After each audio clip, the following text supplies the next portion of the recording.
In today's demonstration, we are going to create a new suite in Alchemy. We're going to use the quick suite method. We're going to record our first test.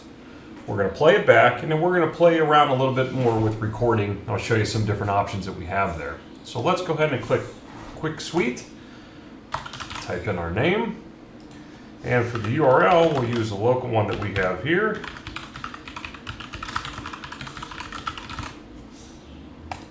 And we'll create our new suite. We're going to go ahead and just kick off the recording process. And you see here we have the window. We'll drag this over so we can see both sides. And we're going to start interacting with the web browser as you normally would. So we'll click on Home. We'll click on Bicycles. Okay, so we found some bicycles here that we wanted to look at. We're going to play around with the little filtering. So we're going to come over and drag and drop that value, drag and drop that value. We'll do apply. And the bike that we wanted to choose was this one here, this Model Z. So we'll click on that.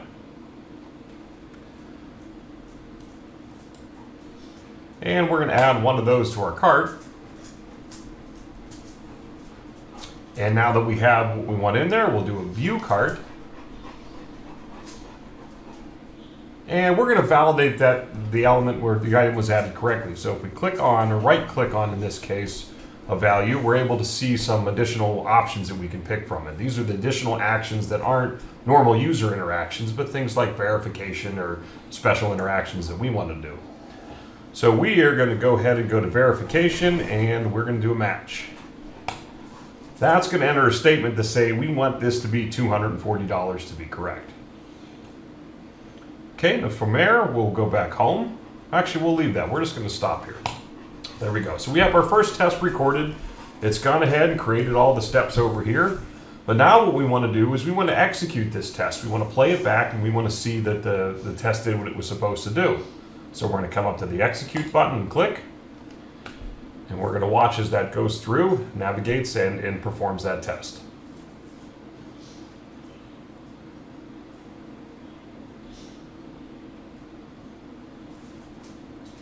It's a great thing that showed yellow there. I don't know if anybody caught that. If you didn't, rewind back a tiny bit and look how that went yellow. And that's a very important concept with Alchemy, is that the test steps themselves are duplicated, allowing them to execute multiple times to make sure that the values were correct, to make sure that what we had there was right. So if normally you have like a wait for something like that with a Selenium where you're waiting for 5 seconds for something to be available, in this case we're actually waiting for the entire step to complete, and it can be any step in Alchemy. Different clicks, functions, slides, whatever that step may be, we repeat that step until it's successful. Now, what had happened here is you see that we ended up with a failure. Something didn't match. So if we go back to our application, we're going to see that we have 2 of these in here now. So normally with a Selenium test, you're going to come into this format, you're going to see an issue like this, you're going to say, well, wait a minute, now I have to rerun that entire test and I have to do changes and all that. With Alchemy, we're a tiny bit different. What we're able to do from here is go back to our test, now that we're at the end, and go back to record. So now we're recording right on the end of that test step, or the step that we ended with. So what we want to do is click X to remove that from the cart. Okay, so now our cart is empty. We'll stop that, come back to our test, and in this case, it's put it in the wrong spot because I was at the wrong spot in the test, so we want to take that up one level before. And now we're using drag and drop, we reordered the test, but it allows us to do just those specific steps at the end. So now what we can see, we're going to run, again, right up to that point. Let's give that a moment.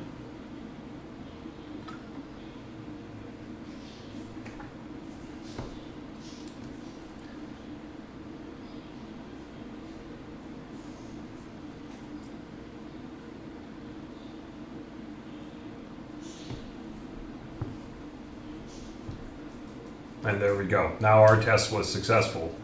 So now let's say that we wanted to do something else with this with this test. Now we already recorded a click to home, but we want to add a similar step to that. We're going to go to our test itself, we're going to go to our Actions toolbox, and we're going to drag a click onto here. So we added a new click statement. What we want to click on in this case is Home. Now you can do this with Record and Playback, but I want to show you a nifty little feature here. So we'll go back to our object locators, and this was on the Bike Shop Ride of a Lifetime was the page, and the element we want to do is Home, so we just drag that to our target locator. So now we have this test in a position. We made a change to the last step in the test. What we want to do is we don't want to execute the entire test again, because perhaps this test is getting longer and longer and it ends up becoming a waste of time. What we instead want to do is execute just the current step. So we're going to select it. We're going to come back to here, execute current step. And that's going to click on Home and take you back. Now the important thing to note there is it's not running that entire test again. If I wanted to add more stuff to this test now, I can start adding steps, incrementally doing the execution, and building on to the end of the test rather than running a test from the beginning to the end every single time to make a change. While it doesn't make a big difference on a 12-step test, on a 1200-step test, it can make a world of difference taking something that perhaps can run for 2 hours or an hour and getting to the end and having to rerun it again over and over to something that you get to the end and just try that last step until you get it to the right position. But now that we have our test generated, we're going to go ahead and generate the actual source code for this. So we're going to close out of our browser. We are first going to add an execution package. So where we ran it so far was inside of our UI. Where we want to run it is in our Selenium grid. So we're going to import a package that we already have created that just points to a sample demo grid, just a regular Selenium grid that's just running a couple little browsers. And in this case right now it's just Chrome. So we save that whole package out. We come back to the generation area and we click Build Executable.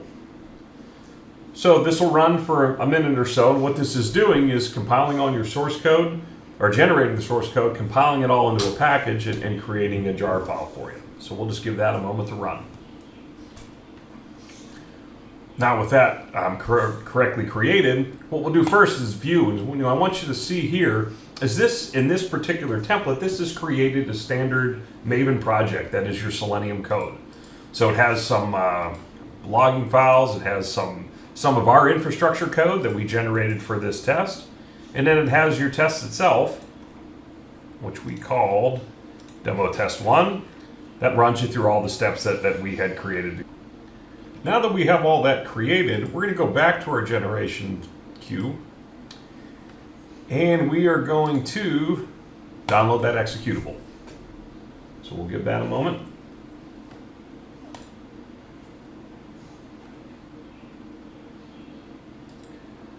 Now that we've saved the file, we're going to open up a command line on our local desktop and just go ahead and execute it. So it's a standard Java jar file. We called it demo.jar. So we're going to go ahead and give this a moment to run. And depending on the amount of steps, obviously, is depending on how long your test will take to run.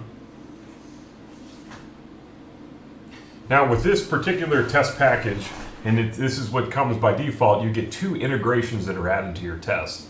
You get an integration for the execution console, which shows you the status of the test running, and an integration for HTML.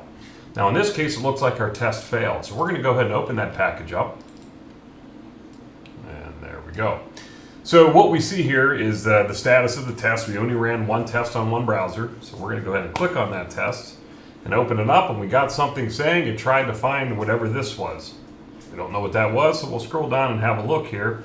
And the output of the test gives you the same steps that happened, timings and whatnot that was associated with them. And because the step failed, you're able to get a snapshot of what the screen looks like and the other information there for it, including source code. Source code's a pretty important one here, where you can actually get the exact state of what the app was doing at that time. So this is just, for this site, this is just a snapshot of it. And what it's giving you is kind of ammunition for your QA people to go back to your developers and say, yes, this is broken. Here's the state of the application. This is what should not be happening. So, the content is king. You want to have enough data there when you go to submit something like that. So we see that we had an issue here. We see that we get to this screen, we're trying to validate the matches. So we have an issue with our test case. So let's go back to our test case. We'll do this once more. We see the 2400, I ended up dragging that in the wrong spot. So let's take that up a step. So now we're gonna validate that it's the $240, then remove it and then go back home. So now that we have that first test case created, we can go ahead and create as many test cases as we want. And it's important to notice that all these test cases are going to run across all of the browsers that you supply. So if we go back to our execution package, that's where we had just defined Chrome, we can add another browser like Firefox or another device that we want to connect to, but you can also add other routers or other things that you want this to run on. As we said before, this particular one is just running in our local grid that we set up just for this test, but you could have devices hosted in Sauce Labs, Perfecto, Browser Stack, or one of the other providers like that, and you can run across all those in parallel at the same time. So if we had we'll say something running at Browser Stack, and we had Opera and something else here, Stack, and we added that. Whenever this test goes to execute, it's going to execute across that one as well. So it just allows you to have a disparate set of areas where all your execution targets run. Not only can you define the browsers and the parallelism across all the browsers, but you can do it across an individual browser as well. So you could say for our demo execution environment that you have 5 copies of Chrome running. What this does is it takes all your test cases and launches 5 against Chrome at the same time, allowing you to get a little faster with your execution to help out with that. So in conclusion, we created our first test. We played around with the recording and understanding the incremental recording and incremental execution and how that helps developers or test developers create packages that are a little faster. We showed you the parallel execution across the execution packages. And that's all we'll do for this demo. Thanks.